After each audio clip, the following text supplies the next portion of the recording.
ինձ համար գեղեցիկը գիրքն է։ Ինձ համար այստեղ ապրելը հեշտ է, շնչելը հեշտ է։ Ապրելու ընթացքում պետք է ձգտես ոչ ոքի չցավացնել, ցավը դա անտանելի բան է։ Հնազանդվել չեմ սիրում, չեմ կարող։ Մեր բոլոր սխալները գալիս են միասնության բացակայությունից։ Չեմ կարողանում ինձ ներել, որ ավելի քիչ եմ եղել իմ երեխաների հետ։ Հասմիկ Խաչատրյան, ծնվել ու մեծացել եք Սիսիան քաղաքում։ Պատանի ժուրնալիստների համալսարանում եք սովորում։ Բոլորը վստահ էին, որ դուք լրագրող եք դառնալու։ Բայց ոչ։ Դուք մտափոխվեցիք, թե Պատանի ժուրնալիստների Ֆուչիկի անվան դպրոցը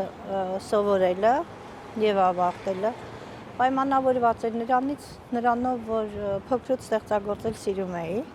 հատկապես սիրում էի գրել պապիկիս մասին եւ տպագրվում եւ Սիսիանի որոտան թերթում Ծիծեռնակ պիոներ կանչ նախկինում նման հոկտեմբերիկների պիոներների համար ամսագրեր եւ թերթեր կային, դրա համար էլ սովորեցի ու չեմ կարծում, թե լրագրությունը եւ իրավաբանությունը այդքան հեռու են իրարից։ Երկուսն էլ մեկնաբանում են մեկը հանցագործությունները կամ մարդկանց միջև փոխհարաբերությունները, որոնք պետք է կանոնակարգվեն օրենքներով, մյուսն էլ ամեն ինչի մասին, ինչ որ կա։ Դրա համար էլ չեմ կարծում, թե շատ հեռու են, բայց փոքրուց միշտ էլ ցանկացել եմ իրավաբան դառնալ։ Ինչ վերաբերում է դատավորին, ապա դատավորը դա ինձ համար եղել է իրավաբանության գագաթնակետը։ դեռ փոքր տարիքից շատ ազատասեր ու առաջադեմ էիք։ Ինչքան չի կարելիները շատ էին լինում, այնքան դրանք իրականացնելու ցանկությունը մեծ էր։ Գիտեք, երևի մարդիկ այդպեսին ծնվում են։ Երևի այն, որ յուրաքանչյուր չի կարելի է հետևում, ես ավելի շատ կարելի կողմն էի, քան չի կարելի։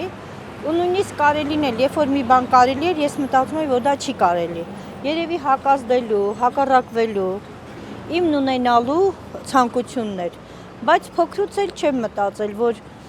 ազատությունը դա նշանակում է ամեն ինչի ազատություն։ Միշտ մտածել եմ, որ իմ ազատությունը հիմա առավել եւս հասնում է մինչև այն սահմանները, որտեղ ես բախվում եմ այլոց իրավունքներին։ Այնպես չի, որ ազատություն նշանակում է, որ ով ինչ ուզի կարող է խոսել կամ ինչ ուզի կարող է անել։ Չեմ կարծում նաև, որ ամեն ինչ պետք է կանոնակարգվի կյանքում, բայց ազատությունն էլ պետք է անսահմանափակ չլինի։ Այդ անսահմանափակությունը ազատությանը այսօր մենք դրանց հետ շատ ենք բախվում ու շատ բացասական երևույթների արդյունքն էլ այն է, որ մարդիկ ազատության եւ դրանց սահմանների վերաբերյալ ճիշտ պատկերացում չունեն։ Դրա համար էլ գտնում եմ, որ այդ հակասությունների մեջ այոյի ոչի կարելի է, չի կարելի, որոշ ճշմարտություններ այդ ժամանակ են բացահայտվում։ Միգուցե դրանից է, չգիտեմ։ Գուցե նաև հետաքրքրասեր էիք շատ։ Շատ։ Դպրոցը գերազանցությամբ եք ավարտել, բայց շատ ուշ եք ընդունվել համալսարան, ինչու՞։ Ես ավարտել եմ դպրոցը 80 թվականին։ Այդ տարիներին Երևանի պետական համալսարանի իրավաբանական ֆակուլտետ ընդունվելու համար 2 տարվա աշխատանքային ստաժ էր անհրաժեշտ արկաբաժնի համար։ Եվ շատ բարձր կոնկուրս էր։ Մի քիչ էլ շատ սուբյեկտիվ մոտեցում կար ընդունելության քննություններին, բոլոր իմ հասակակիցները, ովքեր այդ տարիներին են ավարտել, այդ մասին գիտեն։ Այն ժամանակ այդքան հեշտ չէր կրթություն ստանալը, ինչքան հիմա։ Հիմա եթե ցանկանում են ցանկացած ֆակուլտետում կարող են սովորել, միայն նյութական հնարավորություն լինի վճարելու։ Մեր տարիներին այդպես չէր։ Շատ դժվար էր ընդունվել։ Մի քանի ֆակուլտետներ կա, որ դրանք արտոնյալների համար էին կարծես թե նախատեսված։ Նույնիսկ 1 տարի, 3-րդ տարին ես 2-5-2-4-ով դուրս մնացի, բայց շատ մարդիկ 3-ներով, 4-երով ընդունվել էին։ Ես նույնիսկ բողոքեցի ու հաջորդ տարի 2-4, 1-5, 1 բավարար գնահատականով ընդունվեցի։ Այդ ասեմ, այդ բավարարը իմ կյանքում առաջի ստացած բավարարն էր եւ վերջինը նաեւ, հետագայում էլ չստացա բավարար։ Իմ ամենաշատ չսիրած գնահատականն է դա։ Ավելի լավ է լրիվ անբավարար երկուս կամ թե բավարար, ինչ որ միջակության նշան է։ Չեք սիրում միջակություն։ Չէ, չեմ կարծում։ Միջակությունը շատ, չգիտեմ, միջակությունը մոխրագույն է։ Մոխրագույնը ամեն ինչ խառնում է իրար։ իր մեջ ինչ-որ բան կարծում եմ չի պարունակում, դա չեզոքության հետ է նաև, ես համեմատում եմ նաև չեզոքության հետ։ Իսկ որտեղ պետք է չեզոք լինի գրավորական դիրք գրավես, դա շատ սխալ է, իմ կարծիքով, չգիտեմ, միգուցե մեկ ուրիշի համար կյանքը ապրելու սկզբունք է դա, կամ սովորություն, բայց ես չեմ ընդունում, գտնում եմ, որ պետք է ասելիք ունենաս եւ անելիք ունենաս, բայց այդ միագույն, այդքան դժգույն չես կարող, ասելիքը չի կարող այդպեսին լինել։ Միգուցե դրանից է։ Երևի, ինչեւ հիմա էլ այդպես եմ։ Երկար տարիներ փաստաբանությամբ եք զբաղվել եւ Այո։ ըստ ձեզ իրավաբանության բարձրակետը դատավոր լինելն է։ 33 Փաստաբանությունը տարեկանում ձեզ հնարավորություն ընձեռվեց, որպեսզի դատավոր աշխատեք։ Ես գտնում Բայց եմ, որ- հրաժարվեցիք, ինչու՞։ Որովհետև 33 տարեկանում մարդը չի կարող դատավոր լինել։ Որքանով որ այսօրվա օրենքի կարգավորումները թույլ են տալիս դա եւ ավելի երիտասարդ տարիքից ես գտնում եմ, որ դատավորի համար շատ կարեւոր է նաեւ կյանքի փորձը, անցած մասնագիտական ուղին։ Փաստաբանությամբ զբաղվելու տարիների ընթացքում բախվում ես ահավոր շատ խնդիրների հետ, դա բոլոր ոլորտներին ա վերաբերվում եւ տեսնում ես բաներ, որոնք հետագայում ոչ միտեղ չես տեսնում։ Եվ անձը, ով քո օգնության, քո պաշտպանության կարիք ունի, սովորաբար քեզ հետ ավելի անկեղծ է լինում, քան դատարանում կամ մեղադրանքի կողմի հետ շփվելուց։ Կարծես թե դու դրան նախապատրաստվում ես։ Փաստաբանությունը արդարադատության 5-րդ անիվն է։ Ավելի ճիշտ 4-րդ անիվն է, ոչ թե 5-ը, որովհետև 4 անիվով է մեքենան շարժվում, իսկ արդարադատությունը չես կարող իրականացնել այդ անիվներից մեկի բացակայությամբ։ Ճիշտ է, հետագայում, երբ որ դատավոր ես դառնում, դա ինչ որ առաջին տարիներ ինչ որտեղ խանգարում է քեզ, ինչ որ քո մեջ այնպիսի բան է լինում, որ ավելի շատ պետք է պաշտպանես ու դա ինչ որտեղ խանգարում է։ Այո, 96 թվականին ես ունեցել եմ այդ առաջարկը եւ հնարավորությունը ինքս եմ մերժել։ Գտնում եք, որ դեռ այդ բարձրակետին չեք հասել։ Այո, գտել եմ, որ դեռ չեմ կարող։ Չեմ կարող այնքան օբյեկտիվ լինել, որ ամեն ինչին նայել եւ օրենքի տեսակետից եւ կարողանամ ինձ այնպես դրսեւորեմ, որ խիղճը եւ օրենքը իրար չհակասեն, դա շատ կարեւոր է։ Որտեւ ամեն ինչ, նույնիսկ օրենքը առաջին հերթին պետք է բարոյական լինի, քո բարոյականության ռեալ ձայնը դա մարդու խիղճն է։ Առավել շատ հասարակության կողմից փաստաբաններ սիրված թե դատավորը։ Կարծում եմ փաստաբանը ասեմ ինչու, որովհետեւ համարյա 15 տարի զբաղվել եմ փաստաբանությամբ եւ մինչեւ այսօր իմ պաշտպանյալները, իմ վստահորդները ինձ հիշում են։ Միշտ շնորհավորում են ինձ ցանկացած առիթով։ Շատերի համար, եթե Սիսիանը փոքր քաղաք է, արդեն վաղուց է ես ինչ դատավոր եմ, բայց եթե մեկի մասին խոսում է, ասում են, որ Հասմիկի փաստաբան, ու դա ինչ շոյում է ինչ որտեղ։ Որպես դատավոր Եվ որպես դատավոր եւ որպես փաստաբան, որովհետեւ չեն նայում ինձ որպես դատավոր իր մեջ պաշտոնատար անձի հատկանիշներ էլ է պարունակում, չնայած ես միշտ ասել եմ, դատավորը դա պաշտոն չի, առաքելություն է, յուրահատուկ։ օրեր հետո լրանում է ձեր 60-ամյակը։ Ճիշտ է։ 60-ը մեծ թիվ է կնոջ Չէ, համար, չեմ կարծում։ ձեզ համար։ Չէ, մեծ թիվ չէ։ 60-ը ավելի շատ պարտավորեցնող է։ Այն որ գալիս է ժամանակ, երբ որ պետք է ամեն ինչ հաշվի բերես ու կարողանաս սխալվելու հավանականությունը հասցնել նվազագույնի։ Մարդիկ կան, որ կարող են ասել, որ դա ավելի վաղ է վրա հասնում, բայց ինչքան գնում է միևնույնն է, ոչ ոք սխալներից զերծ չի։ 60-ը ավելի շատ ինչ-որ բան ամփոփելու, քեզ հաշիվ տալու, այլ աչքերով շատ բաներին նայելու տարիք է։ Իսկ անցած ճանապարհին հետադարձ հայացքը գոհացնում է ձեզ։ Շատ հարցերով գոհացնում է, կամ բաներ, միակ բանը, որ ես ունեմ դժգոհելու, ես միշտ մտածում եմ, ես կարող եի ավելին անել ու չեմ արել։ Ավելի շատ լավ բան կարող եի անել, մարդկանց համար չեմ արել։ Այ դա ինձ ցավ է պատճառում։ Գտնում եմ, որ հնարավորինս ամեն ինչ պետք է անես, որ բոլորին չես կարող, բայց մարդիկ, որոնք քո կարիքն ունեն, քո օգնության կարիքն ունեն, ավելի շատ կարող էի տալ, չեմ տվել։ Ես այդպես եմ գնահատում, չգիտեմ, կարող է իրենք ասեն, ամեն ինչ արել եք, մեկ ուրիշն ասի ոչինչ չեք արել։ Բայց ես գտնում եմ, որ կիսատ եմ տվել, ավելին կարող էի։ Չեմ պատրաստվում գնալ թոշակի ու ձեռքերս ծալած նստել։ անպայման մի բան կանեմ, որից գոնե մարդիկ կժպտան, որովհետև ինձ համար ամենակարևորն է նա, որ ես իմ քաղաքում, իմ գյուղում, որտեղ էլ որ լինեմ, քայլելուց ավելի շատ ժպիտներ տեսնեմ։ Արդեն որոշել եք ինչ եք անելու։ Մի քիչ որոշել եմ։ Մտածում եմ 65-ից հետո անպայման փոքր գրատուն ռեստորան բացել։ Արցախում Հենց Ստեփանակերտում, եթե Աստված կամենա, ես ամեն ինչ կանեմ դրա համար, որտեղ կարող է ուտելը նաև արվեստ դառնալ։ Ոչ թե ուտելու համար, այլ ուտելը դառնա արվեստ։ Եվ ուտելու հետ միաժամանակ մարդիկ ծանոթանան միշտ գեղեցիկի հետ։ Ինձ համար գեղեցիկը գիրքն է, նկարչությունը, երաժշտությունը, դրանք մեկը մյուսին լրացնում են։ Նույնիսկ զրույց հաճելի ինչ-որ մեկի հետ։ Աստված առաջ, ոնց որ տատիկս ասում էր, հուսամ, որ դա ինձ կհաջողվի։ դա Աստված։ Արդեն 16 տարի է Արցախում եք։ Ձեզ արցախցի համարում եք։ Ձեզ արցախցի եք համարում ավելի ճիշտ։ Ոչ միայն արցախցի եմ համարում, այլ պատմականորեն Արցախը եւ Սյունիքը դրանք մեծ եւ փոքր Սյունիքներն են։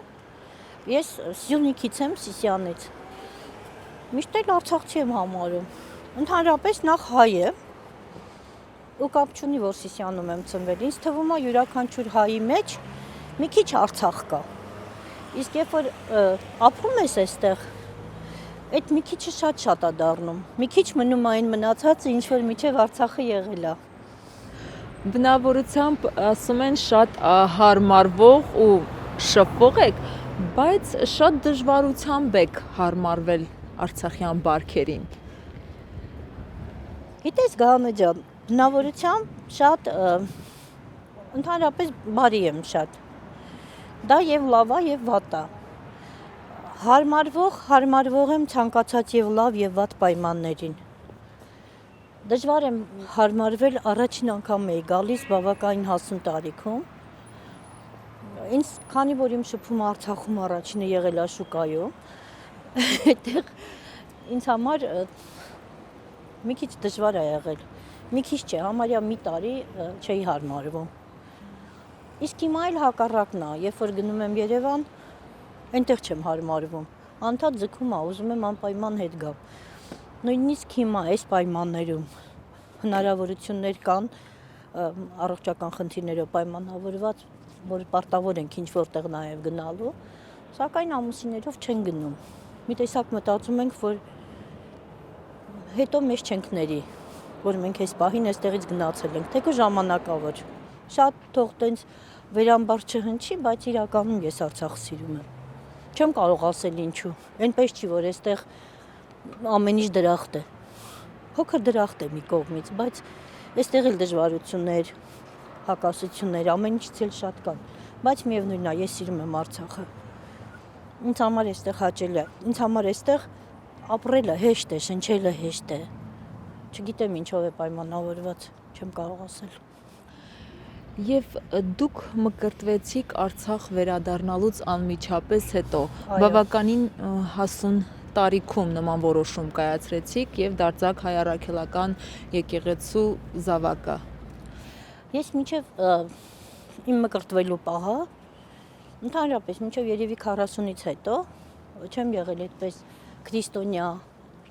աստվածապաշտ։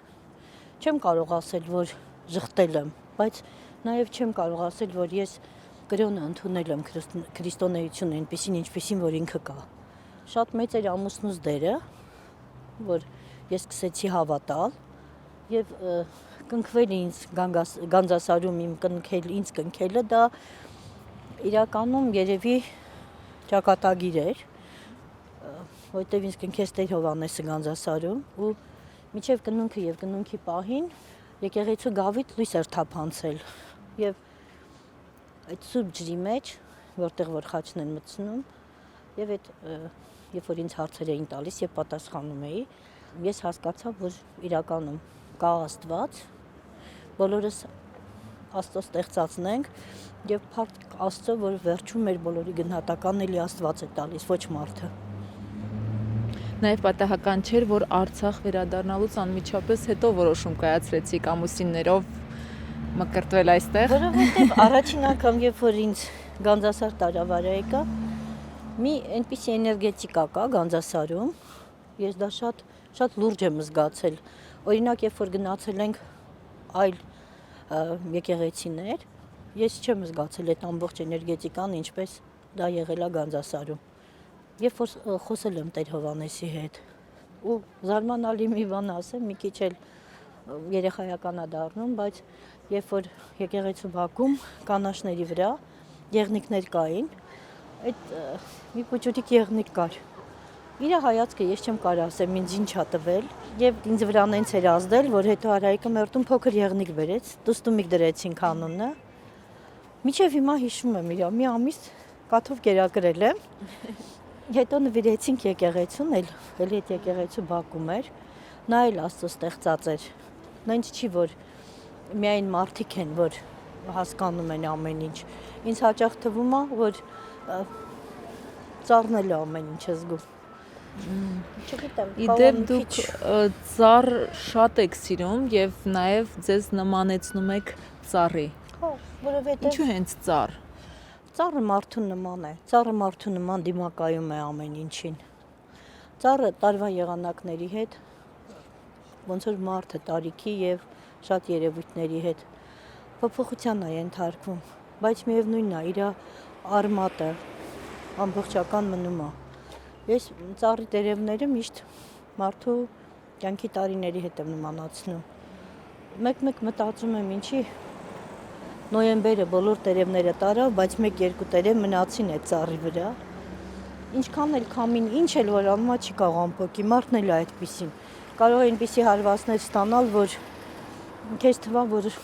այլևս երբեք չի կարող ոտքի կանգնել։ Բայց այդ փոքր տերևը, որ կարողանում է դիմանալ, ծառն էլ է դիմանում։ Իսկ ժամանակը, ապրած տարիները ինչպես են փոխել ձեզ։ Գիտեք, ինչքան գնում է, ես այնքան մի բան եմ հասկանում, ապրելու ընթացքում պետք է ձգտես ոչ ոքի չցավացնել, ցավը դա անտանելի բան է։ Իրական ցավը, խոսքը ֆիզիկական ցավի մասին չէ։ Ինչ դու ես զգում, քո դիմացին էլ է դա զգում։ Եթե դու մտածում ես, որ դա շատ դաժան է, պետք է նույնը ուրիշների համար չանել։ Չգիտեմ, մարդու հիշողությունը, որ իր մեջ շատ բաներ է պարունակում, հաճախ լեզվաբանական առումով հիշողություն եւ կարոտ դրանք հոմանիշներ չեն, բայց երկուսն էլ իմ կարծիքով հենց հոմանիշներ են այն առումով, որ քո հիշողությունները քո կարոտներն են։ Ու այդ կարոտը մի պարագայում կարող է քեզ շատ խորը ինչ որ տեղ տանել։ Դրա համար պետք է շատ զգույշ լինես եւ երբ որ որևէ մեկին ցավ ես պատճառում, թեկուզ քո խոսքով, քո վարքագծով, պետք է մտածես, որ ինքը զգում է ինչ որ դու ես զգում, ու դա մնալու է իր հիշողության մեջ։ Ում որ պատճառել ես, այդ մարդը կարող է մոռանալ, բայց դու եթե քո մեջ մարդկային ինչ որ բաներ կան, դու չես կարող դա մոռանալ։ Կյանքի հարվածները ձեզ չեն շրջանցել։ Հավանաբար դուք դրա մասին եք նաև խոսում։ Չեմ ուզում իհարկե նորից վերապրեք այդ ցավը եւ շատ խոսել դրա մասին։ Պարզապես մի առիթով այսպիսի խոսքեր եք ասել, որ դրանից հետո ես ավելի զգույշ եմ դարձել, որպեսզի դիմացին ցավ չպատճառեմ, բայց շատ դեպքերում մարդիկ դրանից ավելի են չարանում, չէ՞, երբ Գիտես Գանա ջան, մտածում եմ, որ մարդը ինչպեսին կա, այդ իրավիճակը իր մոտ հատկանիշները ավելի ասրում։ Ոչ թե ինքը փոխվում է դեպի լավը կամ դեպի վատը, այլ եթե իր մեջ կա վատը, դա ավելի է խորանում։ Եթե մարդը չար է, ինչ որ ժամանակ կարողացել է, երբ որ իր համար ամեն ինչ հաճելի է եղել, ավելի հեշտ է եղել,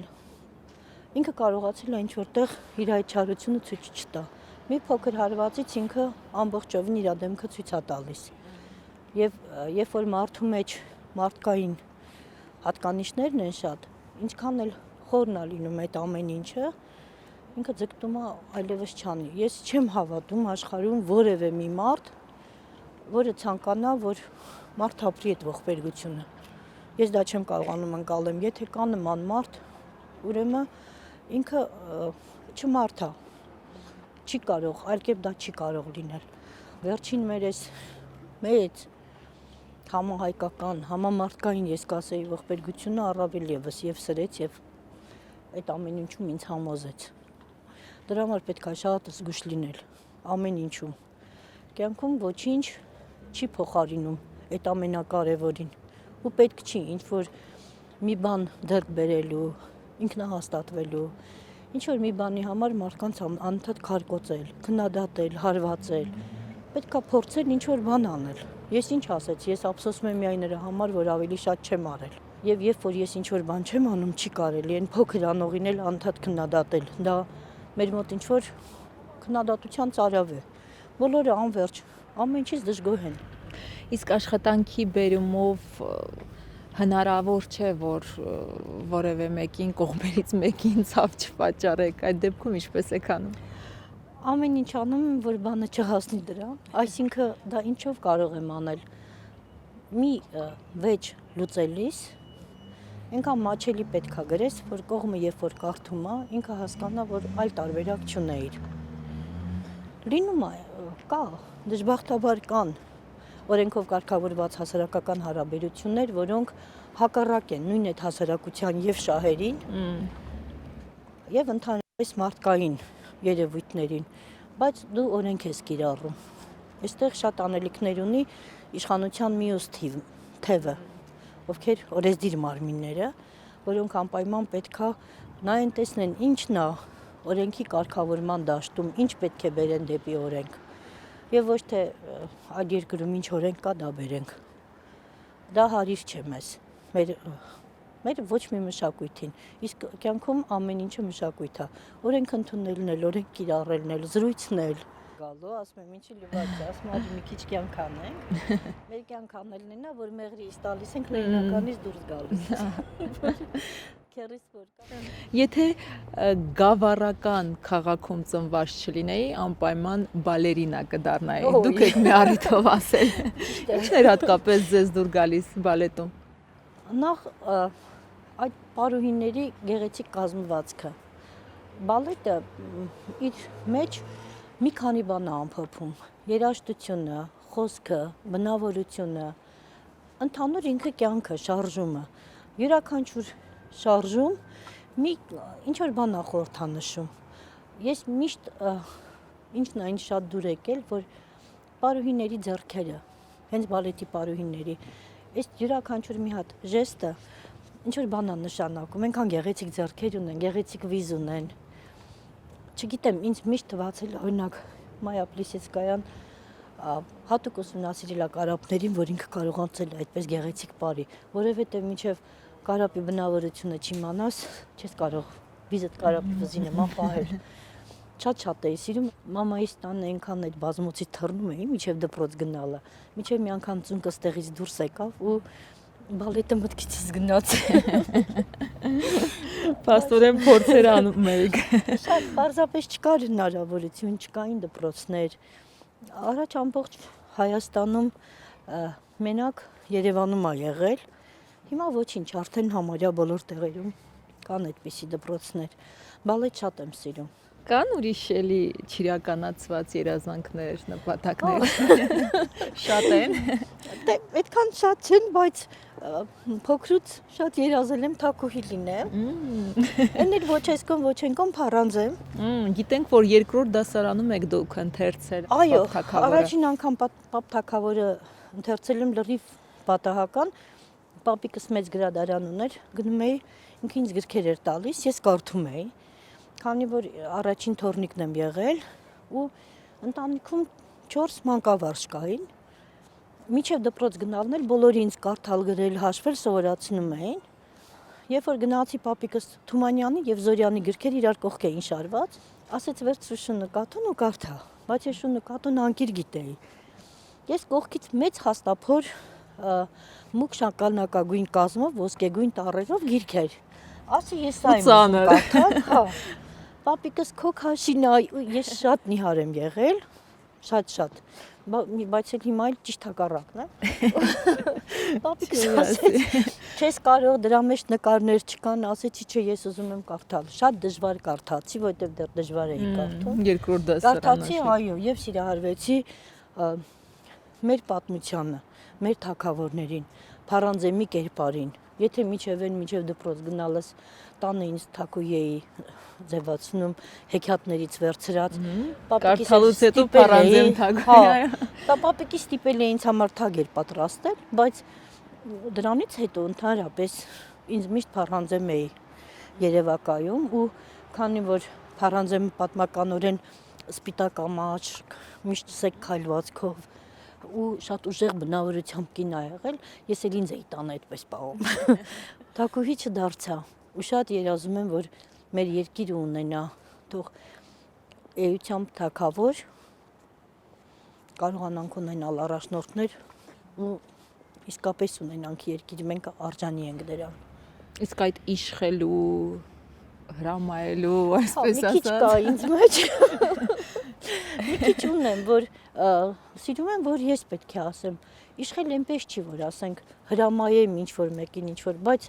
սիրում եմ, երբ որ ես ասում եմ, նույնիսկ բաներ կա մեկ չեմ հասկանում, դա էլ եմ ասում։ Ընտանիքում են, հա։ Ընտանիքում ասենք տեխնիկայից ոչինչ չեմ հասկանում։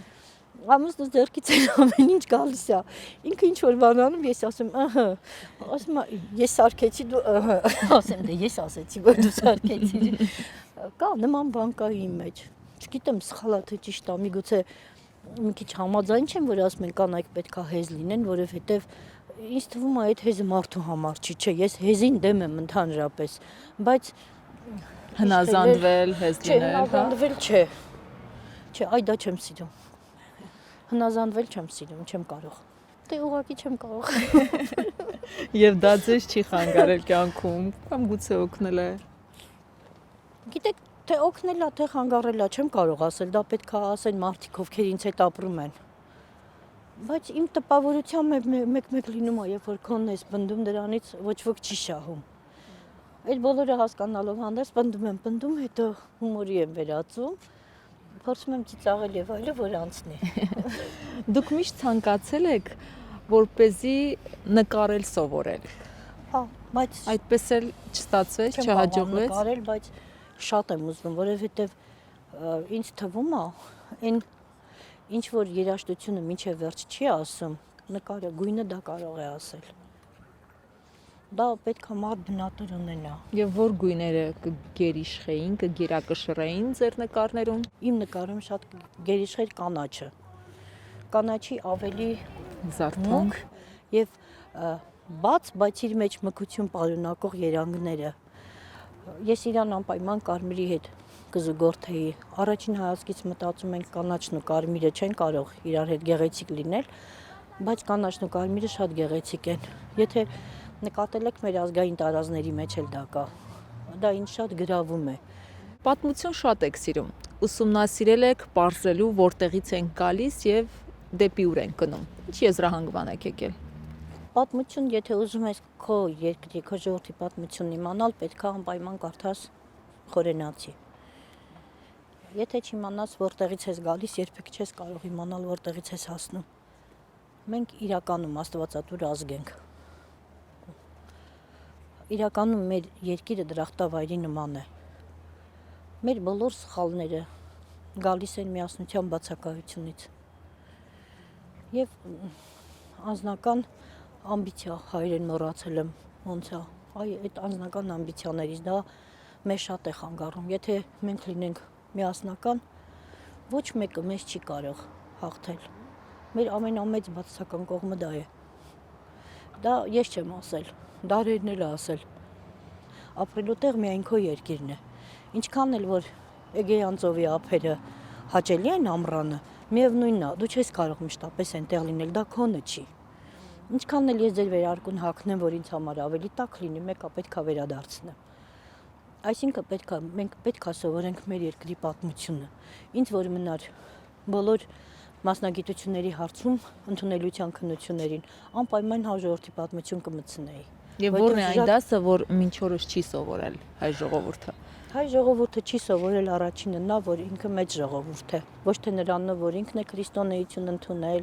որ ինքը եկեղեցի է կառուցել, մնացածը ծառի վրա են եղել, սրանք նույնիսկ ծիծաղելի փաստարկներ են, այլ միայն նրա համար, որ մինչև հիմա չհասկացան, որ մինչև մենք ինքներս մեզ չգնահատենք, մեզ չհարգենք, միասնական չլինենք, մենք չենք ընկալվելու ոչ մեկի կողմից այդպիսինը։ Պետք է մեր լեզվամտածողությունը փոխենք։ Լեզուներ իմանալը շատ լավ է։ Այ Արցախում մի բան, որ ինձ դուր չի գալիս, ինչա բնակչությամբ մի շատ լայն խավ, հայերեն ընդհանրապես չեն խոսում։ Լեզու իմանալը շատ լավ բան է, բայց երբ որ դու քո մայրենի լեզուն չգիտես, լավ չես տիրապետում, քո մնացած բոլոր լեզուները ավելորդ են։ Եվ Տիկին Խաչատրյան, մնացին մեր վերջին հարցերը։ Որն է ամենահամարձակ քայլը, որ արել եք կյանքում։ Ամենահամարձակ քայլը, որ արել եմ կյանքում, երեխաներ ունենալը, դա ամենամեծ պատասխանատվությունն է։ Արարք, որը չեք մոռացել ու չեք ներել։ Չեմ կարողանում ինձ ներել, որ ավելի քիչ եմ եղել իմ երեխաների հետ։ Պետք է շատ ավելի շատ լինեի, շատ։ Պետք է շատ ավելի լավ սովորեի։ Ես միշտ լավ եմ սովորել, բայց գտնում եմ էլի թերացել եմ, ես կարող էի շատ լավ սովորել։ Ամեն ինչ մեր ձեռքերում է, թե գոյություն ունի ճակատագիր։ Կա ճակատագիր, բայց ճակատագրի հետ էլ ինչ որ ցանկացած այլտեղ պետք է կարողանաս քայլել։ Քեզնից էլ շատ բան կախված է։ Չի կարելի ձեռքերը թափ տալով սպասել, ասել միևնույն է, այդպես պետք է լիներ։ Կան բաներ, որ ինչ էլ անում ես, լինում է այն, ինչ որ վաղօրոք կանխորոշված էր։ Բայց քո ձեռքին էլ։ Ում եք առավել շատ վստահում։ Աղջկաս։ Ինչից եք դժգոհ։ Իզնից Ինչի համար եք պայքարում։ Պայքարում եմ, որ ժպիտը շատ լինի։